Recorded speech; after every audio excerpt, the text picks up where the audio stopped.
nothing to pick on. I'm beginning to come round to that opinion. All my life I've tried to put it from me, saying, Vladimir, be reasonable. You haven't yet tried everything. And I resumed the struggle. So, there you are again. Am I?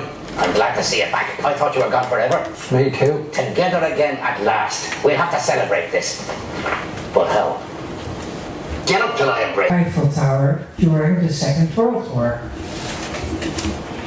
So it is possible that Esteban and Vladimir are Jews waiting for a guide Godot, but we do not know if they will come. Nobody knows. It's an open end. In this time of war and suffering, Beckett had to wait a lot, also searching for food and sleeping in ditches. So what seems absurd can also be connected to real-life experiences. Beckett could be amused but not impressed by people that wanted to talk with him about the interpretation of his text. What I want to say is in the place they don't need explanation, his response was. And John tells us the same when he writes, instead of seeking to understand what we experience and perceive from the outside, in terms of a second, timeless, ideal world of our own creation, our task becomes that of seeking to understand what we experience and perceive only in terms of what we experience and perceive. To explain the situated and time-bound only by the situated and time-bound. To understand our actually experienced world only from within that world.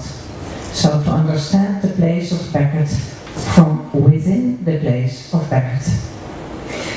And he wanted his place to be open-ended. The place exists in the body and mind of the audience. A theatre performance has as many versions as there are people in the audience. That's where the play exists, in the audience, not on the stage. John realizes this when he writes, I want to bring attention to the movements of feeling that our speech can arouse, both in others and in ourselves, and to the power of our different wordings in making, creating, sculpting distinctions, comparisons, connections, and many, many other such unfolding time shapes occurring within us. All plays are alive and open-ended, like all therapy sessions are open-ended. When we want to explain what happened in a session, we often destroy the life in it. I don't know what happened, but I feel something has changed. It can be the uttering of clients and therapists after a meaningful session. John writes, my concern is not to provide other people with the completed ends of my investigation, but with possible beginnings for their own increase. Beginnings that in our everyday always are in transition, but which can always be gestures toward, pointed out, or attended to in our writing. And speaking and doing, I would say. Talking in the summer school about preparations, beginnings and becomings, John mentioned being poised. Being in the present moment, having the body balanced, and our whole being is then ready to act. When I prepare for a therapy session or before teaching or presenting, I always think of John and being poised, being ready for possibilities to come. The next. Only then we can recognize Kairos, the god that John mentioned and who was also the favorite god of my father.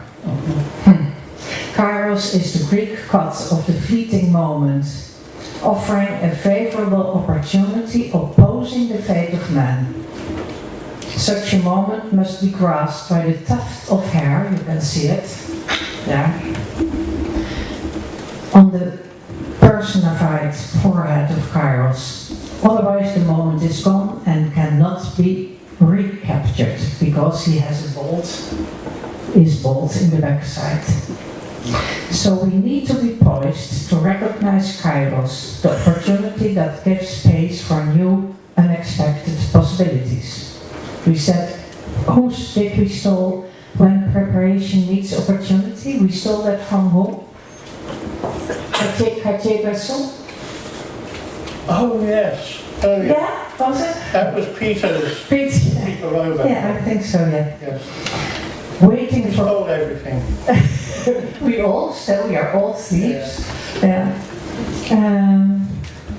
Waiting for kairos, and then waiting is awaiting, is active, is open for beginnings to become. Because only then we can be responsive, be relational, be connected. Connected words of John that touched me. Thus, if I was allowed only one word in which to express what to think to be most important in our lives together, it would be the word responsiveness. But if I was allowed to add another word to it, I would say spontaneous responsiveness. Spontaneous. I'm nearly there. In a later text that I love, in our meetings we enact what I am calling our relational becomings. The most important of these I think we call love. Lovers can notice in loved ones tendencies that outsiders ignore. Lovers can set a scene that invites a loved one to realize such tendency more fully. This is what's so special about the nature of dialogically structured developmental processes. As Bakhtin puts it, such a process always creates something that never existed before, something absolutely new and unrepeatable. And moreover, it always has some relation to value. What is given is completely transformed in what is created. And this could bring, I took a part out, us to an ending of the fragmentation of our relations to each other and the discovery of how much more we can do together than we can do apart. Can you do the text? So John, will you please do a small piece of Beckett with me? We can do so much more together than I can do apart. Yeah?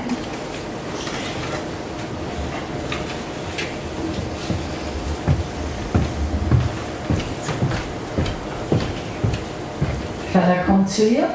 Okay. Can I be here? I can stay standing up. Charming spot. Inspiring prospects. Let's go. We can't. Why not? We are waiting for Godot.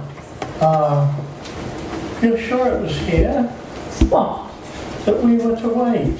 He said by the tree. Do you see any others? What is it? What is it? I don't know. Willow?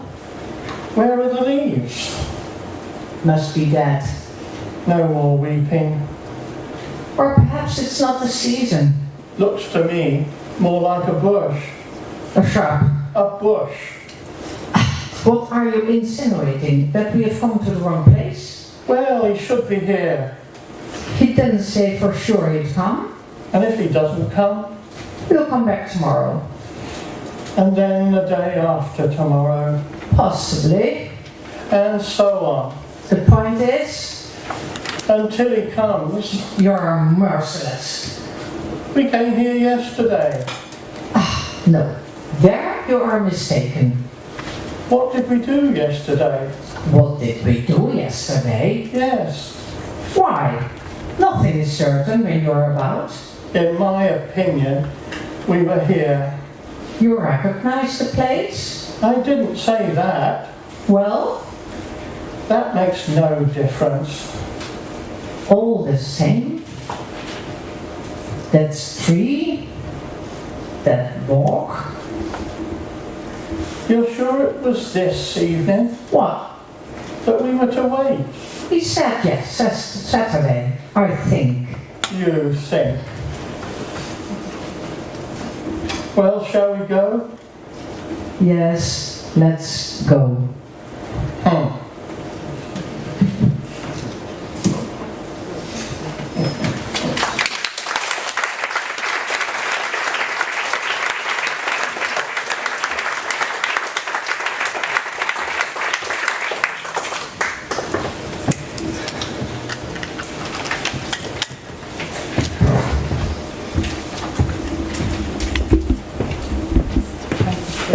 Thank you so much, Justine. That's lovely. And John. I wonder if it's a moment really for people to move around a bit and have a bit of dialogue and just see how things connect. How things are connecting, what's striking you. John, I know you're down to speak. So do you want to speak now? No. I just want to add one phrase from Peter Rover. There's so in my phrase junkie persona. This Cartier-Bresson, Peter is particularly interested in photographs that capture a particular moment, what you might call a mattering moment. And this Cartier-Bresson was asked, how do you manage to capture these kinds of moments? And he said, I choose a particular space. And then the phrase that grabbed us all was, into this space, life will come. And that was the other Cartier-Bresson quote, that you picture the space and then you wait. And something will happen in that space that's very crucial and very memorable. That's kairos. That's also kairos. Yes, the opportune moment. Yeah.